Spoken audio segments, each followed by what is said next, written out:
Yes, where we were. So the presence of nodes and internodes on the stem shows the morphological feature of the stem. Now, in this multicellular hair and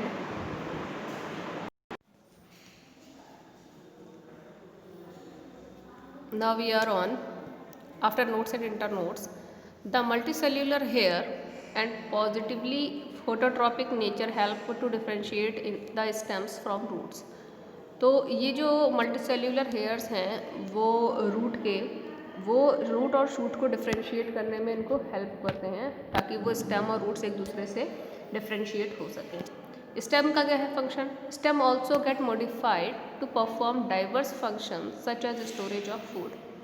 तो ये क्या करते हैं, stems का main function ये storage of food का भी रहता है और ये हेल्प करता है वेजिटेटिव प्रोपगेशन में, असेक्सुअल रिप्रोडक्शन एक तरीके का, और प्रोटेक्शन अंडर डिफरेंट कंडीशन, और ये डिफरेंट कंडीशन में प्रोटेक्शन में भी हेल्पफुल रहता है। Now about the leaf is a lateral outgrowth of stem developed exogenously at the node. अब ये जो लीव्स हैं वो नोड्स के ऊपर डेवलप होती हैं। ये सेक्शन आपने देखा होगा, जब भी ये सेक्शन देखेंगे तो लीव्स जो है वो हमेशा नोड्स के थ्रू ही निकलती हैं। तो ये चीज़ इसमें बता रही है, आउटर ग्रोथ होती है एक तरीके की नोड्स पर। These are green in color to perform the function of photosynthesis। इनका मेन फंक्शन होता है क्योंकि due to the presence of chlorophyll ये फोटोसिंथेसिस में फंक्शन करती हैं and they are also known as the kitchen of the plant. तो इसमें क्या होता है, फोटोसिंथेसिस की प्रोसेस होती है जिससे कि फूड फॉर्मेशन के बाद प्लांट को ग्रोथ और डेवलपमेंट प्रोवाइड किया जाता है। अच्छा, लीफ का क्या होता है function? Leaf exhibit marked variation in their shapes. Leaves के भी अपने अपने शेप होते हैं। कभी आपने किसी लीफ को इस तरीके से देखा होगा, they are having different apex, और some are simple leaves, some are compound leaves, इस तरीके की लीव्स होती हैं। तो बहुत सारी लीव्स होती हैं। तो ये इनके स्ट्रक्चर्स जो हैं उनके अलग अलग फॉर्मेशन के अकॉर्डिंग, किसी में शेप अलग होता है, किसी का साइज़ अलग होता है, किसी का मार्जिन, एपेक्स और incision of the leaf blade, lamina अलग होता है। तो इन तरीक़ों से कहा जा सकता है कि they are having different postures and different parts located on the different sides. So here, like other parts of plants, the leaves also get modified into other structures such as tendrils। इनकी parts भी होते हैं। tendrils आपने देखा होगा, ये spring like structures होते हैं, किसी में कांटे होते हैं, spines होते हैं, for climbing and protection respectively। तो कैक्टस वगैरह में, डेजर्ट के प्लांट्स में मोस्टली आपको स्पाइंस देखने को मिलते हैं। टेंड्रिल्स जो होते हैं वो क्लाइंबिंग प्लांट्स में होते हैं जिसकी हेल्प से वो क्या करते हैं अपना बैलेंस क्रिएट करते हैं और उनको क्लाइंबिंग में हेल्प करते हैं। Now the flower is a modified shoot meant for sexual reproduction. जो फ्लावर है वो सेक्शुअल रिप्रोडक्शन के फॉर्म में काउंट अप होता है क्योंकि इसमें सेक्स ऑर्गन्स प्रेजेंट होते हैं जो आपस में फर्टिलाइजेशन प्रोसेस करके क्या करते हैं, फर्टिलाइजेशन की प्रोसेस को करके अपना जो फर्टिलाइजेशन की प्रोसेस है अपने जनरेशन को आगे बढ़ाते हैं, प्रोड्यूस करते हैं अपने ऑफस्प्रिंग को। The flowers are arranged in different types of inflorescence. तो डिफरेंट टाइप्स के इन्फ्लोरेसेंस में अरेंज रहते हैं। They exhibit enormous variation in structure, symmetry, position of ovary in relation to other parts. तो वो क्या करते हैं, उनके भी डिफरेंट स्ट्रक्चर्स होते हैं, सिमेट्री होती है, पोजीशन होते हैं, अदर पार्ट्स होते हैं, जैसे कि arrangement of petals, sepals, ovules, ये तो आपने पढ़े ही हैं। After fertilisation the ovary is converted into fruit and the ovules are converted into seeds. ये इंपॉर्टेंट पार्ट है कि जो ओवरी है जब फर्टिलाइजेशन हो जाता है मेल और फीमेल गैमेट का जाइगोट फॉर्मेशन, देन आफ्टर जो है वो एम्ब्रियो डेवलपमेंट, देन सीड, और जो एम्ब्रियो डेवलपमेंट होता है, जो आउटर वॉल होती है वो ओवरी में कन्वर्ट, ओवरी जो होती है वो किसमें, फ्रूट में कन्वर्ट हो जाती है, ये आउटर पार्ट, और जो बीच में व्हील्स होते हैं दे कन्वर्टेड इनटू सीड्स। तो ये होगा फ्रूट में कन्वर्ट, ये होगा सीड में convert. I hope you all understand about it. Now seeds इधर में भी मोनोकॉट और dicot. Single plant, single quartile plants के जो सीड्स होते हैं वो मोनोकॉट होते हैं और डाइकॉट के जो होते हैं वो डबल सीडेड होते हैं। इस तरीके का स्ट्रक्चर आपने किडनी बीन्स का देखा होगा। तो ये इस तरीके का स्ट्रक्चर है। ग्राम है आपका, चना, चने का स्ट्रक्चर ऐसा होता है। जो हमारी पल्सेस दालें होती हैं उनके स्ट्रक्चर सब डाइकॉट में काउंट होते हैं। मोनोकॉट में हमारे कौन से आते हैं प्लांट्स? मोनोकॉट में हमारे आते हैं मोनोकॉट के प्लांट्स जो रहते हैं वो हमारे राइस हो गया, वीट हो गया, बार्ले, बाजरा, मिलेट, ये सभी चीज़ें रहती हैं। They are having various shape, size and period of viability, ये इनके स्ट्रक्चर्स रहते हैं। The floral characteristic form the basis of classification and identification of flowering plants. तो फ्लोरल कैरेक्टरिस्टिक्स जो होते हैं क्लासिफिकेशन का, आइडेंटिफिकेशन के फ्लावरिंग प्लांट्स के, तो उनके डिफरेंट कैरेक्टर्स होते हैं। This can be illustrated through semi technical descriptions of families. तो ये टेक्निकल फैमिलीज़ के थ्रू बताए जाते हैं कि इनके जो स्ट्रक्चर्स हैं उनके अकॉर्डिंग वो किस फैमिली में फ़िट रहते हैं, उनके नेचर के अकॉर्डिंग, उनके हैबिटेट के अकॉर्डिंग, उनके हैबिट के अकॉर्डिंग। तो ये चीज़ें इन पर डिपेंड करती हैं। Hence a flowering plant described in a definite sequence by using scientific terms। अच्छा, इनको एक साइंटिफिक टर्म नाम भी दिया जाता है और इस तरीके से इनके बॉटनिकल नेम भी होते हैं प्लांट्स के, जिसकी वजह से वो सारे इंटरनेशनल वे में खुद अपनी पहचान बना सकते हैं।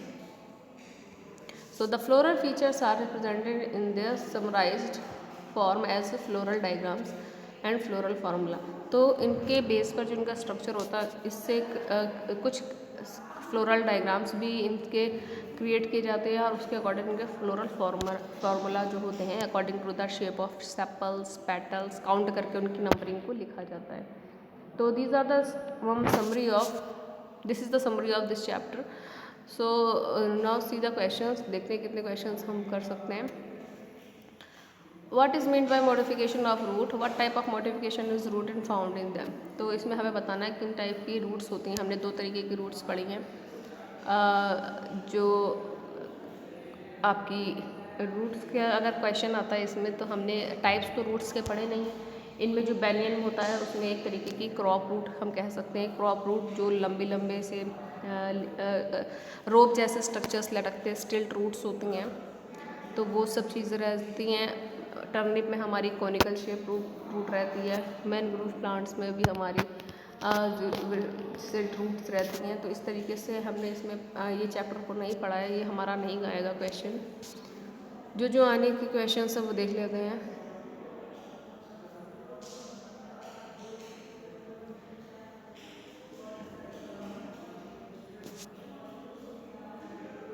ये आपका क्वेश्चन वेल लेवल diagram of gram seed and maize seed आ सकता है।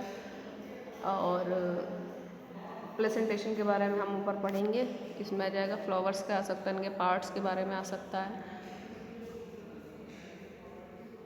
इन्फ्लोरेसेंस के बारे में आएगा ये क्वेश्चन।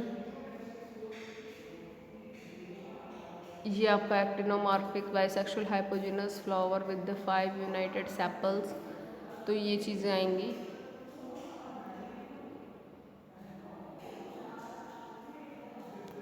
इसमें आपको ये क्वेश्चन को मैं आपको क्लियर कर देती हूँ। फ्लोरल फार्मूला कैसे क्रिएट किया जाता है, इनमें सिंबल्स होते हैं हर एक चीज़ के, तो ये चीज़ बतानी है आपको। इसमें एक्टिनोमॉर्फिक जो है वो सिंबल इसका यूज़ होता है ये प्लस का sign in circle. Actinomorphic with bisexual bisexual, they are having male and female both type of characters. Hypogynous plant flower with united sepals, तो हमारी सेपल्स के लिए कैलिक्स, कोरोला,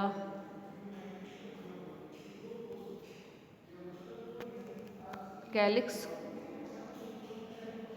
1 सेकेंड, ये हम अपना देख लेते हैं। एक्टिनोमॉर्फिक, हाइपोजिनस, हर्माफ्रोडाइट, बाइसेक्सुअल और कैलिक्स, कोरोला, एंड्रोशियम, गाइनोशियम। तो इनके जितने नंबर्स हैं इनके आगे लिख देने हैं।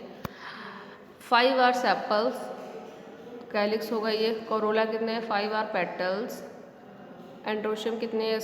स्टेमन 5 free स्टेमन and 2 carpels, 2 United carpels. तो ये हमारा एक फार्मूला जो है आपका तैयार हो गया है। ये सिंबल्स होते हैं, इन सिंबल्स के बारे में आपको बाद में स्टडी कराऊंगी। So I hope you all understand about the summary and this floral formula very well. तो इसमें हमें स्टेम प्लांट्स के पार्ट्स, पहले तो सिस्टम्स के बारे में पढ़ना है, root system, shoot system, different parts के बारे में पढ़ना है, इनके फंक्शंस क्या होते हैं और इनके मेन फंक्शन जो हमने इसमें पढ़ना है, फ्लावर के बारे में, इन्फ्लोरेसेंस के बारे में। तो जो जो चीज़ें हमारे इस चैप्टर से हट गई हैं, बहुत ही छोटा चैप्टर फिर ये हो गया है हमारा। आप इसमें देख सकते हैं ये फार्मूला जो बना हुआ है, फ्लोरल फार्मूला, इसी से ही कोरिलेट करता है। Yes, you can see here this is the sign of actinomorphic, bisexual, calyx are 5, corolla are 5, androecium are 5, gynoecium are 2. This is the floral formula of family Liliaceae.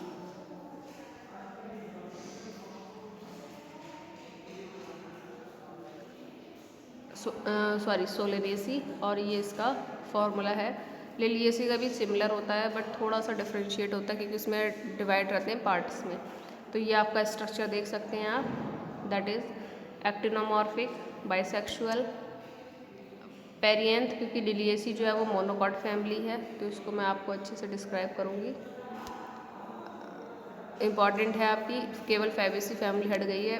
पेरिएंथ जो होता है वो calyx और Corolla जिन plants में absent होते हैं उन plants में पेरिएंथ काउंट होता है। एंड्रोशियम और गाइनोशियम सेम एज रहते हैं। So I hope you all understand about it. तो हमारी इसमें फैमिलीज़ बहुत है। फैबेसी को हटाकर ये इनका फ्लोरल स्ट्रक्चर है, फ्लोरल डायग्राम जिसको कहते हैं। इनको काउंट करके बताया जाता है किस तरीके से लिखना है। तो innermost, the outermost is calyx, then they are corolla, these are androecium, these are gynoecium. तो आप काउंट कर सकते हैं। सबसे आउटर पार्ट में क्या है, कैलिक्स है। कैलिक्स हमारा देख सकते हैं आप कितने हैं, टोटल 4, 2 + 2। कोरोला भी 4 है हमारे, 2 + 2। 3 पार्ट्स में डिवाइड है ये आपके 2 और 4। तो ये हमारे 6 टोटल एंड्रोशियम है, 1 2 3 4 5 6, और गाइनोशियम हमारे कितने हैं, 2। तो इस तरीके से इनका फार्मूला क्रिएट होता है।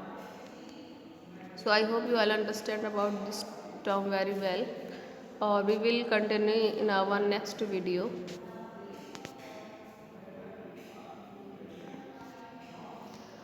We will continue our topic in next video. Keep watching. If you are having any queries related to the summary of this chapter, you can ask me your queries.